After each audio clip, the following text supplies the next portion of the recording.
America now has the best economy in the history of our country. Can you believe this? Right? If crowds mean anything, we're going to have a great Tuesday. That's for sure. President Trump's midterm campaign tour took a big stop in Montana and then Florida yesterday. Ellison Barber is there live, where the president is hoping to boost Republican Matt Rosendale over Democratic Senator Jon Tester in a tight race. Ellison, good morning.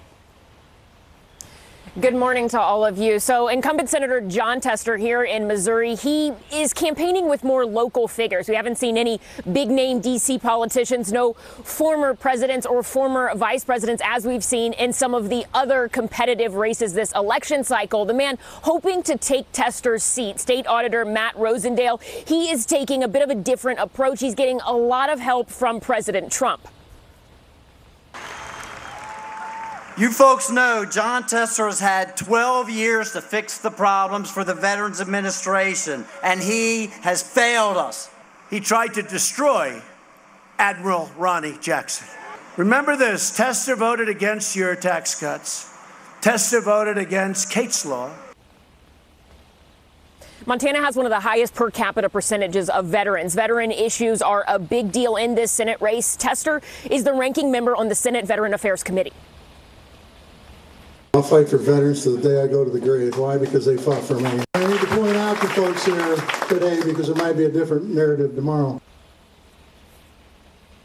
Tester is about 4 points ahead of Rosendale, according to the Real Clear Politics average. The president has now campaigned in Montana this election cycle 4 times. The president is hoping, because he has a fairly high approval rating in this state. It typically is above 50% in most polls, and he won this state in 2016 by about 20 points. He's hoping that he can move the needle in favor of Rosendale. Whether or not yesterday's rally helped for that remains to be seen, but that's certainly what President Trump and Rosendale are hoping. Pete, Ed, Katie. All right, Thanks, Ellison Barber, still waiting for the sun to come up over Missoula. Good to see you. Thank you, Ellison. Appreciate it. Well, now let's bring in Kellyanne Conway, counselor to President Trump. She's live in our D.C. bureau this morning. Kellyanne, thanks for joining us. Good morning. You know, the president, as you know, is going across the country, returning to states, and in each place, big crowds, and it seems lots of enthusiasm. Does that tell you anything about the electorate here 2 days before the polls open? Indeed. Let's recall 2016.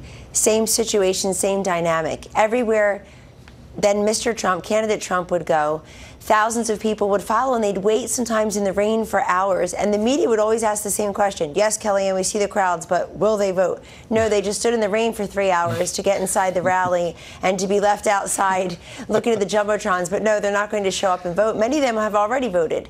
And for all the talk about the enthusiasm on the Democratic side, that's typical for the party out of power, very typical. What's atypical is to have a president who is able to command these crowds and be so active out on the trail, and to make the case in the ask for those individual candidates. Contrast the message that President Trump is making when he goes to Montana, when he goes to Florida. I'll be with him tomorrow for his last day, as I was in 2016, and we'll probably go right into Election Day past midnight. But he is making the ask for these individual candidates. President Barack Obama is out there talking about himself. So in that way, it sounds like 2016 all over again. President Obama, the only Democrat we can find that likes the Trump economy, because he's trying to take credit for it, out there saying I. Candidates like McCaskill and candidates like Tester in Montana, certainly Heidi Heitkamp in North Dakota, Joe Donnelly a little bit in Indiana, they don't want these out-of-touch liberals standing with them. They're not inviting Bernie Sanders there, Alexandria Ocasio-Cortez. They're not inviting, most of them aren't even inviting past presidents or the two-time loser, that woman who lost in 2016 and 2008. They're not inviting them to be with them because they see how out of touch their party is.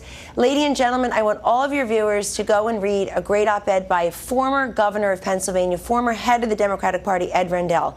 He warns the Democratic Party 2 days before Election Day, you're moving too far to the left. This stampede to abolish ICE, this voting against the tax cuts, and this single-payer system. He's warning the Democratic Party that he served in at the highest echelons to not go so far to the left. I think the leftward lurch, along with the Trump economy, is going to be the winning formula for Tuesday. Well, Kellyanne, we're talking all about voters, voter enthusiasm. We've heard a lot about how women think this election cycle. Much like 2016, the media is saying that women are going to be voting for Democrats. But if you look at the New York Times, they're not just talking about women, they're going after women who vote for Donald Trump. I want to read a quote from a recent article there. It says, some of Mr. Trump's female backers initially supported him only reluctantly or do so now in spite of reservations about his body language and erratic behavior. Many believe the president when he reminds them during each of his hour-long pep rallies that the world they largely know, Christian, conservative, and white, is at stake on Tuesday. So if you're a woman supporting Trump, you're a racist. Well, that's completely ridiculous, as you know. Look, women they put a lot into their voter consideration. They are not single-issue voters. We are not single-issue thinkers. We can do the math. We see the economy. In fact, the economy for women is the best it's been in decades, literally. Do you know there's only been 11 months since 1970 that we have had growth over 4%, and half of them happened under Donald Trump. Women see that growth is above 4%, unemployment is below 4%, best unemployment figures among women in 65 plus years. The deregulation has helped so many small business owning women and aspiring small business owning women to go ahead and form those businesses, to expand them, to hire, not to contract, but to expand. And women know, even beyond the economy, what this president has done in terms of law and order and respecting our military and our veterans. Border security is national security. I've noticed also that the Democrats aren't talking much about abortion this time, and that's because they tried that for so long. They tried it with the queen of abortion in 2016, and it backfired for them because so many women said, excuse me, you got to talk to me on all the issues.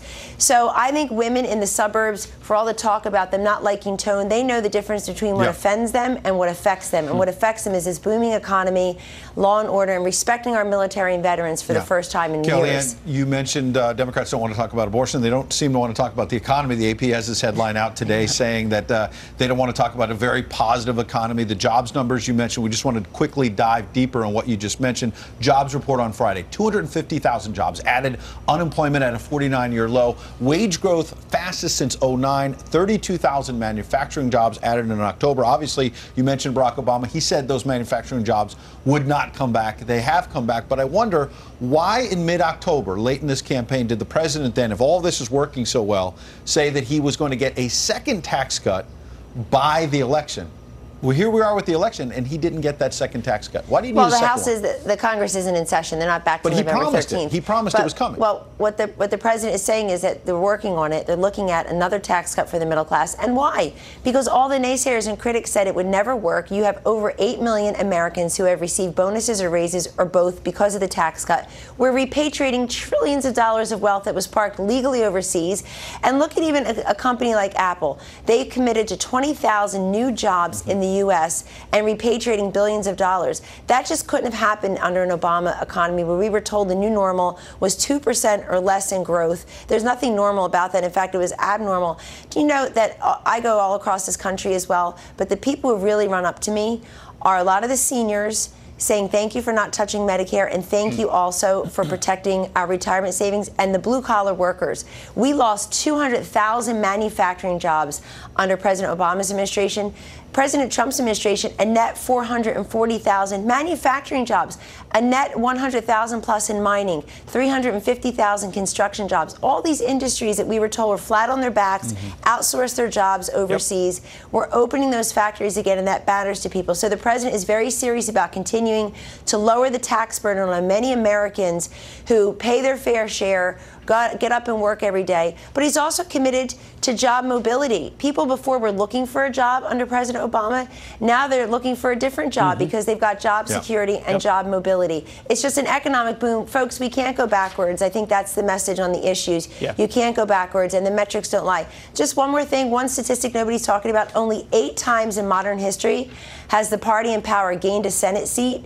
So picking up a few seats for the Republican Party on Tuesday would be historic. And the fact that nobody's even talking about losing seats is pretty remarkable. Kellyanne, we just got one more minute. We've seen a lot of firsts in this administration. I don't know that I've ever seen policy announced on a movie poster. That's what the president did, announcing new sanctions on Iran coming tomorrow. What will those sanctions mean? So the sanctions are very severe, and this goes along with what the president is doing by putting sanctions on anybody he believes their malfeasance and their anti-American policies are harming us and our allies. Of course, when you talk about Iran, you also can't miss the other point, which is everything this president has done to try to undo the Iran nuclear deal. I know John Kerry is offended. Big deal. But what the president is doing is he's saying that the U.S. and our security and our greatest ally in the Middle East, Israel, will not stand while Iran is developing nuclear power. And every time the president is told, you can't do that, you can't sanction this one, you can't pull out of the Paris Accords, you can't lower taxes from 35% to 21% on our employers, you can't move the embassy to Jerusalem and recognize Jerusalem as the capital of Israel, as Israelis do. You can't.